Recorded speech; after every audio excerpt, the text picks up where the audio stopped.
Hi, ഞാൻ doctor Juhi Das, QNB health കെയറിലെ homeopathic ഫിസിഷ്യനാണ്. ഇന്ന് പല പേഷ്യൻസും നമ്മുടെ ക്ലിനിക്കിൽ വന്നിട്ട് പറയുന്ന ഒരു ബുദ്ധിമുട്ടാണ് ഈ ഹീൽ പെയിൻ അഥവാ ഉപ്പൂറ്റി വേദന.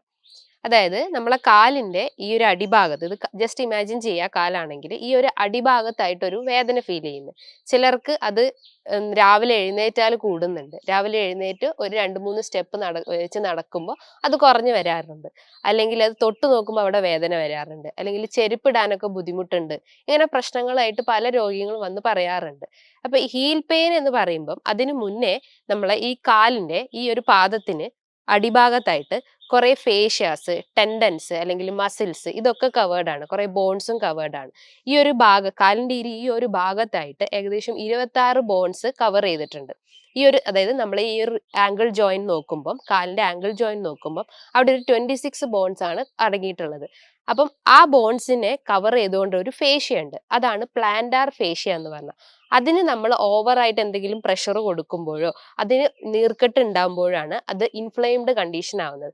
പ്ലാന്റാർ എന്ന് പറഞ്ഞു കഴിഞ്ഞാൽ അടിഭാഗം, ഫേഷ്യ എന്ന് പറഞ്ഞു കഴിഞ്ഞാൽ അതിന് ആ ബോണിനെ കവർ ചെയ്യുന്ന അല്ലെങ്കിൽ പ്രൊട്ടക്ട് ചെയ്യുന്ന ഒരു ലെയർ ആണ് ഈ ഫേഷ്യ. അപ്പൊ അതിനെന്തെങ്കിലും നീർക്കെട്ട് ഉണ്ടാകുമ്പോഴാണ് പ്ലാന്റാർ ഫേഷ്യായിറ്റിസ് എന്നാവുന്നത്. ഫേഷ്യായിറ്റിസ് എന്ന് പറയുമ്പോൾ ഒരു ഇൻഫ്ലമേഷൻ അല്ലെങ്കിൽ ഒരു നീർക്കെട്ട് ഉണ്ടാവുന്നത്. ഇത്തരം ലക്ഷണങ്ങളാണ്, ഈ ഒരു ബുദ്ധിമുട്ടാണ് ഈ ഒരു ഹീൽ പെയിനിന്റെ ഒരു പ്രധാന കാരണം എന്ന് പറഞ്ഞത്.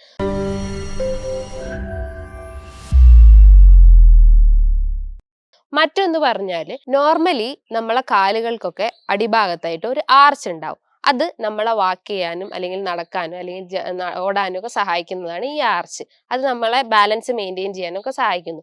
ചില ആളുകളിൽ ആ ആർച്ച് കുറവായിരിക്കും. അപ്പം അവർക്ക് നടക്കാനുള്ള ഒരു ബുദ്ധിമുട്ടുണ്ടാവും. അപ്പൊ അവിടെ കൂടുതൽ പ്രഷർ വരികയും അങ്ങനെ ഈ ഇൻഫ്ലമേഷൻ വരികയും അങ്ങനെ ഫേഷ്യായിറ്റിസ് പോലത്തെ അസുഖങ്ങൾ അല്ലെങ്കിൽ വേദന രൂപപ്പെടുകയും ചെയ്യുന്നു. മറ്റൊന്ന് പറഞ്ഞാൽ, നമ്മൾ കൂടുതലായിട്ട് ഹീൽസ് യൂസ് ചെയ്യുമ്പോൾ, ഹൈ ഹീൽസ് ഒക്കെ യൂസ് ചെയ്യുന്ന ആളുകളാണ് ഇന്ന് പലരും. അപ്പൊ അത്തരം ഹൈ ഹീൽസ് ഒക്കെ യൂസ് ചെയ്യുമ്പോഴും ആ ഒരു ഏരിയയിൽ വേദന വരും. ഇത്തരം വേദനകൾ കൂടാതെ ഈ ഒരു വേദന ഉണ്ടെങ്കിൽ തന്നെ നമുക്ക് മറ്റൊരു പ്രധാന കാരണം എന്ന് പറഞ്ഞാൽ കാൽക്കേനിയസ് സ്പർ. ഞാൻ പറഞ്ഞു, ഈ ഒരു കാലിന്റെ ഈ ഒരു ഭാഗത്തായിട്ട് 26 ബോൺസ് അടങ്ങിയിട്ടുണ്ടെന്ന് പറഞ്ഞു. അവിടെയുള്ള ഒരു ബോണാണ് ഈ കാൽക്കേനിയം. ഈ കാൽക്കേനിയത്തിന് എന്തെങ്കിലും ഒരു നീർക്കെട്ടോ അല്ലെങ്കിൽ ഒരു എക്സ്ട്രാ ഗ്രോത്ത് ഉണ്ടാവുകയാണെങ്കിൽ അത് കാൽക്കേനിയസ് സ്പർ ആയിട്ട് മാറുന്നു. അതായത് ഒരു എക്സ്ട്രാ ഗ്രോത്ത് ആ ബോണിൽ വരുമ്പോഴാണ് അവിടെ കൂടുതലായിട്ട് വേദന ഉണ്ടാവുക. ചിലർക്ക് അവിടെ തൊട്ട് നോക്കുമ്പോൾ വേദന ഉണ്ടാവാറുണ്ട്. മറ്റൊന്ന്, ഇന്ന് ആളുകള് കുറെ നിന്ന് ജോലി ചെയ്യുന്ന ആളുകളുണ്ട്. അതായത് പോലീസ്മാന് അല്ലെങ്കിൽ ബസ്സിലെ കണ്ടക്ടർ, സെയിൽസിലൊക്കെ വർക്ക് ചെയ്യുന്ന കുറെ സ്ത്രീകൾ, ഇത്തരം ആളുകൾ നമ്മൾ കുറെ പ്രൊലോങ്ഡ് ആയിട്ട് കുറെ നേരം നിന്ന് കഴിഞ്ഞാലും ആ ഒരു ഏരിയയിൽ പ്രഷർ വരികയും അങ്ങനെ ഒരു നീർക്കെട്ടോ അല്ലെങ്കിൽ ഇൻഫ്ലമേഷൻ അവിടെ ഉണ്ടാവുകയും ചെയ്യുന്നു.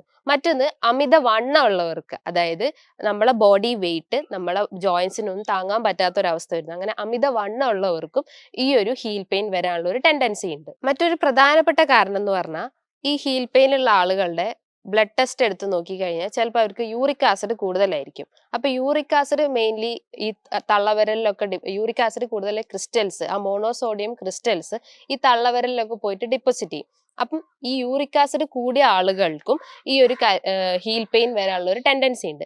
മറ്റൊന്ന് പറഞ്ഞാൽ, ഒരു മെറ്റബോളിക് ഡിസോർഡർ ആയിട്ടുള്ള ഹൈപ്പോതൈറോയിഡിസം അല്ലെങ്കിൽ തൈറോയിഡ് പ്രോബ്ലംസ് ഉള്ള ആളുകളിലും ഈ ഹീൽ പെയിൻ വരാനുള്ള ഒരു ടെൻഡൻസി ഉണ്ട്. ഇത്തരം ഉപ്പൂറ്റി വേദന, ഈ ഹീൽ പെയിൻ ഉണ്ടെങ്കിൽ നമുക്കൊരു ബ്ലഡ് ടെസ്റ്റ് നടത്തി കഴിഞ്ഞാൽ നമുക്ക് യൂറിക് ആസിഡിന്റെ ലെവൽ എത്ര ഉണ്ടെന്ന് മനസ്സിലാക്കാം. അപ്പൊ ഞാൻ പറഞ്ഞു, യൂറിക് ആസിഡ് കൂടിക്കഴിഞ്ഞാൽ ഈ ഒരു ബോൺസിലൊക്കെ കാൽഷ്യം ഡിപ്പോസിറ്റ് ചെയ്തിട്ട് അല്ലെങ്കിൽ ക്രിസ്റ്റൽസ് ഡിപ്പോസിറ്റ് ചെയ്തിട്ട് അങ്ങനെ വേദന ഉണ്ടാക്കാം. അപ്പൊ ആ ഒരു ബ്ലഡ് ടെസ്റ്റിലൂടെ യൂറിക് ആസിഡിന്റെ ലെവൽ എന്താണെന്ന് മനസ്സിലാക്കാം. ഇനിയിപ്പോ എന്തെങ്കിലും ബോൺ ഡിഫോമിറ്റി, അത് നേരത്തെ പറഞ്ഞു കാൽക്കേനിയസ് സ്പർ പോലത്തെ എന്തെങ്കിലും എക്സ്ട്രാ ഗ്രോത്ത് ആണെങ്കിൽ നമുക്കൊരു എക്സ്റേയിലൂടെ ആ ബോണിന്റെ സ്ട്രക്ചർ എത്രത്തോളം ഉണ്ട്, അത് ഇൻഫ്ലെയിംഡ് ആണോ അല്ലെങ്കിൽ അവിടെ എക്സ്ട്രാ ഗ്രോത്ത് ഉണ്ടോ എന്നൊക്കെ ഈ ഒരു എക്സ്റേയിലൂടെ നമുക്ക് മനസ്സിലാക്കാൻ സാധിക്കും. ഇത്തരം വേദനകൾ വരുമ്പം നമുക്ക് എന്തൊക്കെ മാനേജ്മെന്റ്, നമ്മുടെ വീട്ടിലിരുന്ന് തന്നെ നമുക്ക് എന്തൊക്കെ മാനേജ്മെന്റ് നോക്കാം.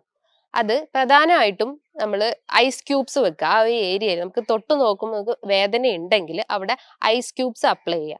മറ്റൊന്ന് പറഞ്ഞാൽ, ഒരു ബേസിന്റെ അകത്ത് ചൂടുവെള്ളവും മറ്റൊരു ബേസിന്റെ അകത്ത് ഒരു തണുത്ത വെള്ളം എടുക്കുക. എന്നിട്ട് ഒരു 10 മിനിറ്റ് നമുക്ക് വേദനയുള്ള ആ ഒരു ഏരിയയിൽ കാലിറക്കി വെക്കുക. ഒരു ചൂടുവെള്ളത്തിൽ ഒരു 10 മിനിറ്റ് ഇറക്കി വെക്കുക. അത് കഴിഞ്ഞിട്ട് ഒരു 10 മിനിറ്റ് തണുത്ത വെള്ളത്തിലും കാലിറക്കി വെക്കുക. ഇത്തരം ഇതൊക്കെ രീതികളൊക്കെ ഫോളോ ചെയ്ത് കഴിഞ്ഞാൽ ഈ ഒരു വേദന നമുക്ക് ഒരു താൽക്കാലിക ഒരു ശമനം ഉണ്ടാവും. മറ്റൊന്ന് പറഞ്ഞാൽ നമ്മളെ കാലിന്റെ പുറത്തായിട്ട് ഒരു ടവൽ വെച്ചിട്ട് അല്ലെങ്കിൽ ഒരു തോർത്ത് വെച്ചിട്ട് ജസ്റ്റ് ഇങ്ങനെ ഒന്ന് വലിച്ചു നോക്കുക. അപ്പൊ ആ ഒരു ഏരിയയിലെ ആ ഒരു ഫേഷ്യന്റെ ഏരിയയിലൊക്കെ ആ ഒരു പ്രഷർ ഉണ്ടെങ്കിൽ അത് അങ്ങ് റിലീസ് ആയി പോവുകയും അങ്ങനെ ഒരു പരിധി വരെ വേദന കുറച്ചു കൊണ്ടുവരാൻ പറ്റും. മറ്റൊരു പ്രധാനപ്പെട്ട ഒരു കാരണം, അതായത് ഈ ഹീൽ പെയിന്റെ ഒരു പ്രധാനപ്പെട്ട കാരണം ഞാൻ നേരത്തെ പറഞ്ഞു, അമിതവണ്ണമാണ്. അപ്പൊ കഴിവതും നമുക്ക് വെയിറ്റ് ഉള്ള ആളുകൾ ഒരു 8 to 10% നമ്മൾ വെയിറ്റ് കുറച്ചു കൊണ്ടുവരിക.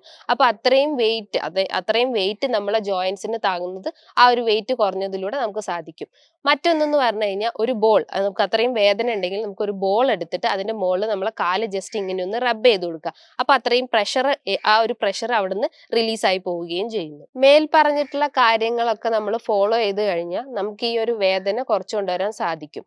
അപ്പൊ ഇതുമായി ബന്ധപ്പെട്ടിട്ട് നിങ്ങൾക്ക് എന്തെങ്കിലും സംശയങ്ങളോ അല്ലെങ്കിൽ എന്തെങ്കിലും ക്ലാരിറ്റി ചെയ്യാനുണ്ടെങ്കിൽ നിങ്ങൾക്ക് താഴെ കാണുന്ന നമ്പറിൽ കോൺടാക്ട് ചെയ്യാവുന്നതാണ്. ഇനിയും നല്ലൊരു വീഡിയോയുമായി വീണ്ടും കാണാം. Thank you.